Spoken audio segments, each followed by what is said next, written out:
human touch. If neither foes nor loving friends can hurt you, if all men count with you, but none too much.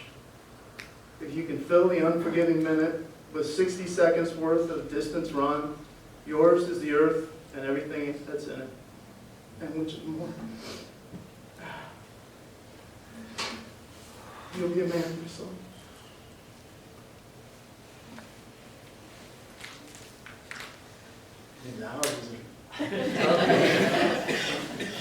I think, the wisdom Frank will probably want to pass on to everyone is, first of all, you can't win if you don't have a hand in the game. He was never afraid to stick his neck out there. Frank had absolutely zero fear. Nothing really seemed to bother him.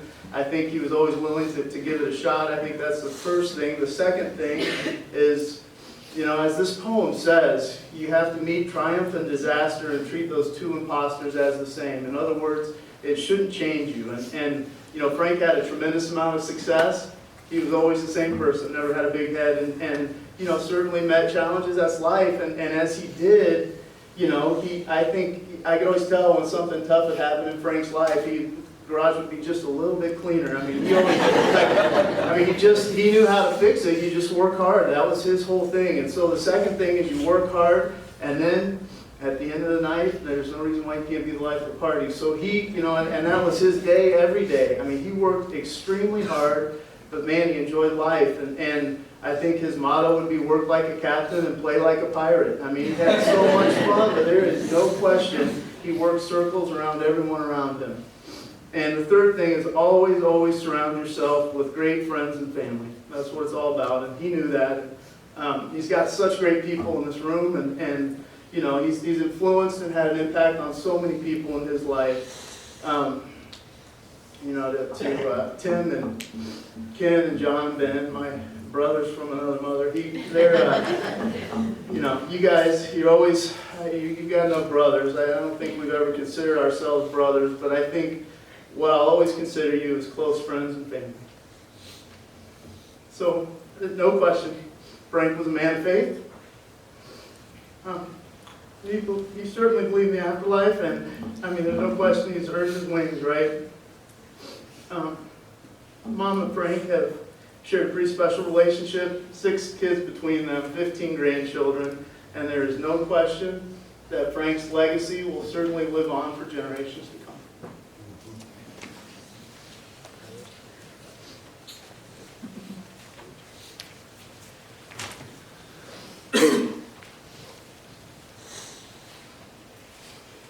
Good morning. I'm Ben, and I'm the 4th and youngest of Frank's 4 sons. A little bit different perspective maybe than the rest. But I will tell you that by the time it came my turn, it felt like Dad had already figured it all out. He knew how to be a father. He knew about life, and I was glad just to be there, to be imparted with that wisdom over and over as I grew up. And I always appreciated that. One very fond memory is as a child, as young as my son Jonah, every time we would go to a restaurant, we would make a game of figuring the tip out. And it was his way of teaching me math early. And we would figure 15%, 18%, 20% on every bill, and he would always end up tipping the 20%, of course. But it was just something that I look back on, and it was it really meant a lot to me that he took that time. One other little story I'd like to share. When Dad retired from Pfizer around the year 2000, there was a big party for him down at Terry's, and I was in college at the time, and my band was playing that night, so I got to the party late, and I missed the part where you get to stand up and do these things and tell the person who's retiring how much they mean to you, and it was always a big regret that I did not make that part of the night. But there was one small story that I wanted to share that was what I was going to share that night, and that is as a maybe 7 or 8 year old kid, spending time with Dad was very special.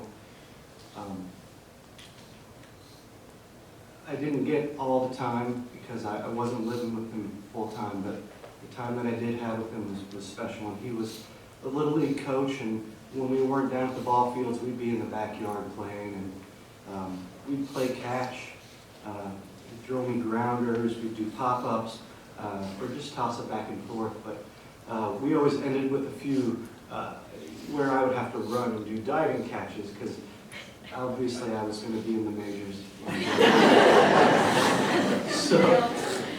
So he'd throw it up, and once or twice per 10 I would catch one. And I had one I really laid out, got it. And then, being that it was about 1988, I got up and started doing the Icky Shuffle, which was the football dance at the time. You could imagine Dad's eyes rolling, seeing me after making one catch, acting like I won the World Series. He calls me over, he says, "Son, you don't have to dance for me to know that was a good grab." I could see it. He says, "It's okay to be proud, but don't be a showboat." And I always took that to heart, that you just go out and do the right thing every day, and you don't do it for your own personal gains. You do it because it's the right thing to do, and you do it to help your teammates out and your family and everyone around you who you love. And that's really what I took away from Dad. He was always proud, and he had every reason to be, because he made the right decisions, and he knew what was best for all of us. And luckily we had him as a dad and a grandfather and stepdad and just friend. I know he meant so much to everybody, and he meant that much and more to me.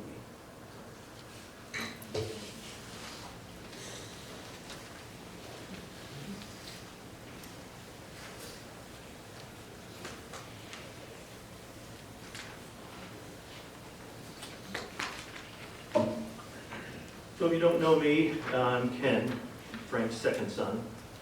I live here in Bloomington.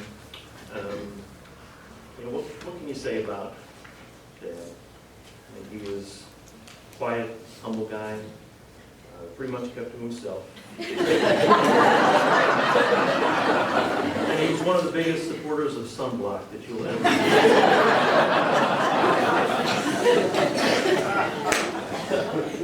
He was one of the most energetic people that you'll ever meet. Nobody was a stranger to him. If you happened to be next to him in line somewhere, he would know your whole story. He wouldn't remember your name, but he'd remember your dog's name.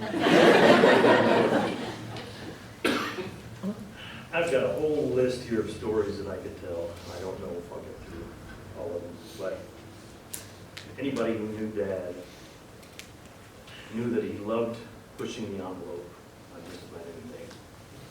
And so, I don't remember what year it was, late 80s, I got this magazine in the mail. It said, "Things You Never Knew Existed." And I open it up, and there's a page that has identification cards. And so I ordered one for each of us. I think there was a private investigator, CIA, another one that had a badge, and a press pass. I took the press pass and you typed your name in it, and you put a picture, and then you ironed it to laminate it. I gave it to everybody at Christmas, and Dad couldn't wait to try it out. And I didn't think that we actually used them, but the first IU game you went to after that, walked up there, flashed, and the guy said, "Come on in." And it went downhill from there. It became a challenge to see who could get to the best places. And so Tim and I one time were at a hockey game in Chicago, or in Dallas, and we got in. John had made a magnet that said "press" on it, so you stick it to the side of the car, and you could park anywhere you want. But we pulled in there, and we're talking to these kids who were watching the game, and it happened to be one of the kids' birthday. Well, we decided it was time to go to the press box. So we went up to the press box, and they've got great food up there. Telephones where you can call just about anywhere you want. And we probably had a beer or two. And the next thing I know, we're announcing this kid's birthday over the PA. So, lots of stories like that.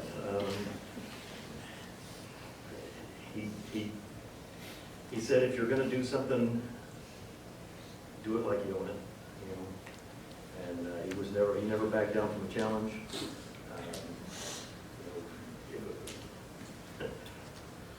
Bulldozers. Some of you may know that story. I probably shouldn't. I don't know if they were Kreiders or not. But there was a construction site just down the street, and it was after the Purdue football game, I believe, and we had maybe a beer or two. And so there were 3 bulldozers out in this field. Well, I got all 3 of them started.